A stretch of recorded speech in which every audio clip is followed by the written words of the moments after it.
Hey, today I'm going to talk a little bit about how to get realistic critter sounds in Unreal. So, let's hop in the game. We can hear our frog friend making some noise over here, and what we want to do is simulate what would happen in real life. So if we walk near it, we would get that frog to stop talking, but if we stepped away from it, we would want to expect it to start making noise again. And there it goes. So I'm going to set some visual collision here, and you can see the sphere I created for overlap. Now, this also is functional with our bullets. So if I shoot in its area, the frog stops. And if I wait, it'll come back. Now if I'm in here, it knows I'm in here. Now we're going to talk a little bit about how to achieve this in Blueprints. Let's try stepping out. Alright, let's talk. Let's check out our blueprint. And so, how did we get our blueprint frog to talk to our projectile and our character? We created a blueprint interface with two functions, one for stop frog sound and one for resume frog sound with no inputs or outputs. All we did was simply implement these in our blueprints off to the side here under interfaces, and we'll take a look at our frog blueprint, which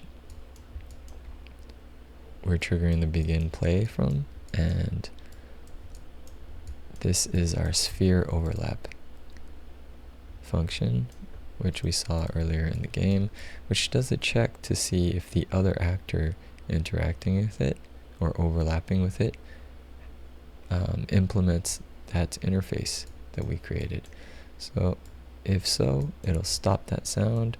So if this or the character goes in, stops the sound.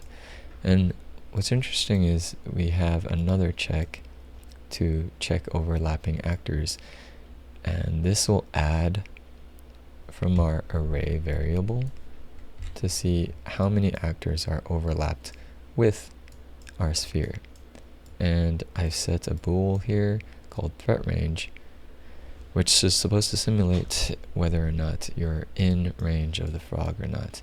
And if that is false, then we'll trigger our next set of functions.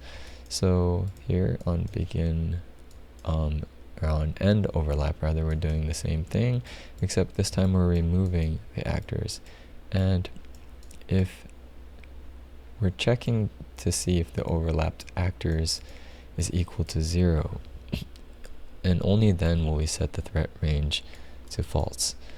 So if an actor or our character is still stepping inside and he shoots a bullet out, it won't trigger this, or it will trigger this, but it'll stop here because it'll be false since our actor stays in. Only when we move out and are completely out of the sphere will the rest trigger. And we're using a retriggerable delay, which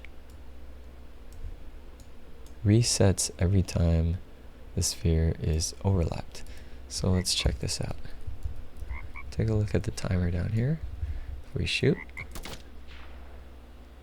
that timer is going down. If I shoot again, it's adding back up. And if I enter, it's checking this. So the reason we have one more bool is to check if our threat range is updated, because we can move in and out of the sphere while this delay is counting down, and we wouldn't want that to be inaccurate. So let's check it out one more time. I'm gonna grab a gun, take a shot at a frog. I'm gonna step in here, and even though that's triggering down, it's not gonna play. It's gonna check that threat range one more time, and it's gonna stay stopped because little froggy knows we're here. Alright, I hope this has been helpful, and thank you for watching. I'll catch you later.